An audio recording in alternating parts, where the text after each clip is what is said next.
এযোৰ কাপোৰ নিৰ্দিষ্টকৈ আপুনি বজাৰত কিনিবলৈ গ'লে সেই লোকে চাই দিয়া কালাৰটো বা আপোনাৰ নিজে চাই দিয়া কালাৰটো বহুত ডিফাৰেঞ্চ থাকে নহয়নে বাৰু? হয় বাৰু দেই। কিন্তু আজি পৃথিৱীখন দেখি নাপালোঁ কাৰণেই আজি সেই কাপোৰযোৰ মাহঁতে কিনি দিয়ে আৰু ৰাইজেও দিয়ে। নমস্কাৰ সকলোকে। আজি এজন মোৰ ওচৰত বিশেষ ব্যক্তি আছে, যিজন ব্যক্তি বহুত টেলেণ্টেড। তেওঁ মানে চকুৰে দেখি নাপায় কিন্তু বহুত টেলেণ্টেড, আৰু তেওঁৰ ওচৰত আজি আমি বহুত বিভিন্ন ধৰণৰ কথা পাতি বলক তেনে এতিয়া মই সেই ব্যক্তিজনক আপোনালোকৰ ওচৰত চিনাকি কৰি দিওঁ। আৰু এতিয়া মই সেই ব্যক্তিজনক দেখুৱাই দিবলৈ বিচাৰিছোঁ আমাৰ চেনেলৰ যোগেদি। নমস্কাৰ দাদা। নমস্কাৰ। পিছে আপোনাৰ নামটো এবাৰ জনাবচোন, মানে যিহেতু মই স্পিকাৰ নাই অলপ জোৰছে ক'লে মই ভাল পাম। নমস্কাৰ। নামটো জনাই দিয়ক এবাৰ। মোৰ নাম শ্ৰী পৰীক্ষিত দত্ত। মোৰ ঘৰ ঢেকিয়াল কাটকটীয়া গাঁও। এতিয়া মই ক'বলৈ বিচাৰিছোঁ গোলাঘাট টাউনৰ ওচৰতে ৰাস্তাটোৰ কাষত তেওঁক মই সদায় বাঁহী বজাই থকা দেখা পাওঁ, আৰু মই প্ৰত্যেকবাৰে আহোঁ, যেতিয়াই আহোঁ সেই ব্যক্তিজনক মই লগ পাওঁ, কিন্তু কথা পতা নহয়। আজি ভাবিছোঁ মই যিহেতু বহুত কামো আছিল, কাম কৰাৰ পিছত মই ব্যক্তিজনক লগ কৰিবলৈ বিচাৰিছিলোঁ আৰু তেওঁৰ লগত মই অলপ কথা পাতিলোঁ। যিহেতু ৰাস্তাত কথা পতাটো অসুবিধা হয় বাবে মই আজি অলপ পাৰ্কলৈ আহিছোঁ। পাৰ্কত অহাৰ বাবেও বহুত আজি মানুহ, যিহেতু ঈদৰ কাৰণে বহুত মানুহ, তো অকণমান চাউণ্ডৰ কাৰণে খেলি মেলি হ'ব পাৰে, সেইবাবে মাফ কৰিব। তো মই আজি তেওঁলোকৰ পৰা মানে দাদাজনৰ পৰা, যিহেতু বাঁহী বহুত ধুনীয়াকৈ বজায় আৰু বিহুৰ বতৰ, তাতো বিহুৰ বতৰত বাঁহী সুৰ নুশুনাকৈনো কেনেকৈ থাকিম, হয়নে নহয় বাৰু? হয় হয়। এতিয়া আমি প্ৰথমতে বাঁহীৰ সুৰকে শুনো নে কি কয়? হয় হয়। বাঁহীটো এবাৰ বজাই শুনাই দিয়কচোন। আৰম্ভ কৰিছোঁ। এইফালে আছে কেমেৰাটো। বিভিন্ন ভুল ভ্ৰান্তি হ'ব পাৰে বাৰু, আপোনালোকে ক্ষমা কৰিব।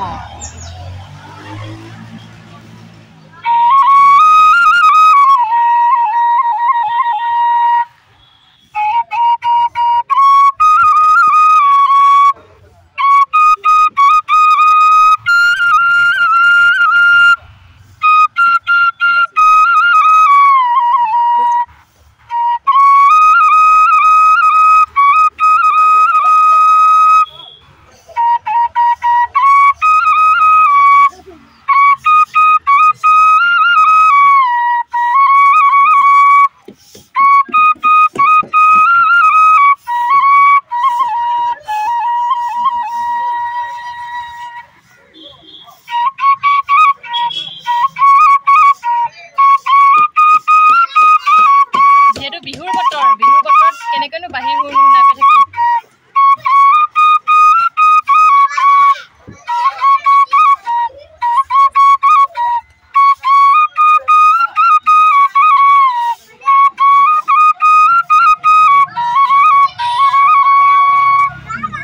প্ৰথম কথাটো হৈছে দাদাজনে দেখি নাপায় আৰু বহুত বছৰৰ পৰা আমাৰ এই গোলাঘাটতে বাঁহী বজাই তেওঁ জীৱন নিৰ্বাহ কৰি আছে। তেওঁ মানুহক ধৰিছোঁ, মানুহৰ সুখ দুখ থাকে। মই তেওঁৰ পৰা কিনো দুখ হৈছে জীৱনত, আজিলৈকে কি হৈছে, কি নাই হোৱা, সেইবোৰৰ বিষয়ে অকণমান জানিম। মানে আজিলৈকে জীৱনত আপোনাৰ কিবা দুখ হৈছে, কোনোবাই কিবা কৈছে, আপুনি যিহেতু চকুৰে দেখি নাপায়, বহুত চাগে মানে কি ক'ম এতিয়া, দুখ বোলা বস্তুটো আহিছে নাই জীৱনত? মোৰ জীৱনত আপোনাৰ মানে দুখ আছে আৰু মাত্ৰ পৃথিৱীখন দেখি নোপোৱাটোৱে, আৰু আপোনাৰ বিভিন্ন আদি ধৰি লওক এযোৰ কাপোৰ নিৰ্দিষ্টকৈ আপুনি বজাৰত কিনিবলৈ গ'লে সেই লোকে চাই দিয়া কালাৰটো বা আপোনাৰ নিজে চাই দিয়া কালাৰটো বহুত ডিফাৰেঞ্চ থাকে নহয়নে বাৰু? হয় বাৰু দেই। কিন্তু আজি পৃথিৱীখন দেখি নাপালোঁ কাৰণেই আজি সেই কাপোৰযোৰ মাহঁতে কিনি দিয়ে আৰু ৰাইজেও দিয়ে। হয় বাৰু। পিছে আপুনি বিয়া বাৰু পাতিছেনে নাই পতা? মই এতিয়া আপোনাৰ বিয়া নাই পতা ন? আৰু আপোনাৰ কি এক্সট্ৰা টেলেণ্টেড কিবা আছে বুলি কৈছিলে, আপুনি এক্সট্ৰা টেলেণ্টেড কি আছে? মই আপোনাৰ ছাগলী বান্ধ দিওঁ। ছাগলীৰ মাত দিয়ে। পিছে এতিয়া আমি ছাগলী মাতটোৱে প্ৰথম শুনি লওঁ। হয়, ছাগলীত আপুনি কোনটো ৰূপ শুনিব? আপোনাৰ যি ইচ্ছা হ'ব।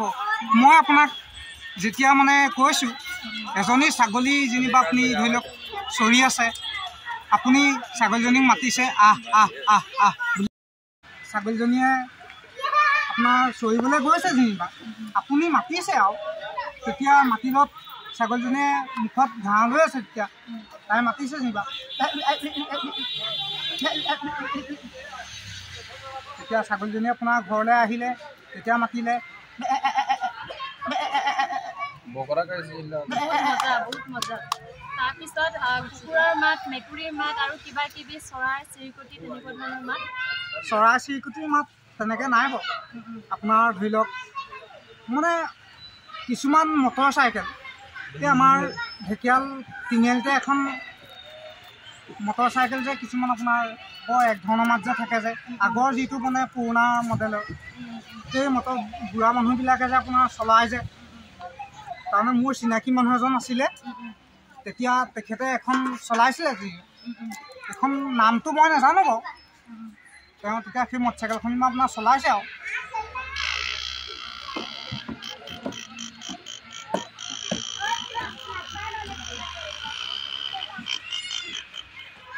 মানে আগৰ দিনৰ মানে বাইকৰ শব্দ। হয় হয় হয়। আৰু এক্সট্ৰা টেলেণ্টেড কি আছে আৰু বেলেগ? আৰু আপোনাৰ যেনেকৈ আপুনি এটা বটলৰ যেনিবা সাঁফৰটো খুলিলে, ধৰি লওক তেতিয়া আপুনি কিছুমান এই ৰবৰৰ সাঁফৰ যে লগাই যে থয় যে বটলবিলাক যে, সাঁফৰটো খুব য'তকৈ আপোনাৰ খুলি দিলে মানে যেনেকুৱা শব্দটো ওলায়, তেনেকৈ ধৰি লওক।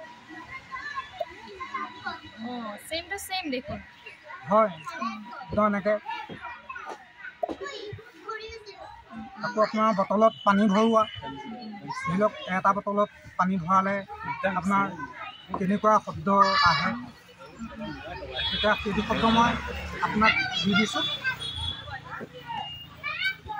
এই চিঞৰ-বাখৰ পৰিৱেশটো হ'ল নহয় এতিয়া। হয় বাৰু, সেইটো হয়। পানীটো ছেম শব্দটো, কিন্তু মোবাইলত এইটো কেপচাৰ কৰিব নোৱাৰোঁ, চৰি গাইজ, বেয়া নাপাব। হয় হয়। তাৰপিছত আৰু কি শুনাব বিচাৰিছে? আৰু মানে মই আপোনাৰ কুকুৰৰ মাত এবাৰ শুনাই দিছোঁ বাৰু। তাত কুকুৰে আপোনাৰ এইফালে কেমেৰাটো আছে, এইফালে চাই কওক। তেতিয়া কেনেকৈ ভুকে,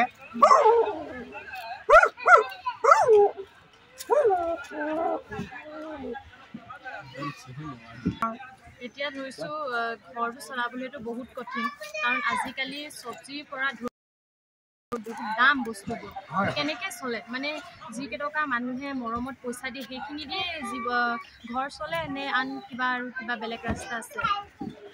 মই আপোনাৰ ৰাস্তা আছে বাৰু, আপোনাৰ চৰকাৰী ফালৰ পৰা পইচা দিয়ে, মানে চৰকাৰ ফালৰ পৰা। হয়। এনেই কিমান দিয়ে বাৰু? এনেই কিমানকৈ সোমাই বাইদেউ, মই সেইটো আমাৰ মাহঁতেহে জানিব। মানে কিবা এটা পায় আৰু। তাৰমানে আপোনাৰ চলি থাকিবলৈ হয় আৰু।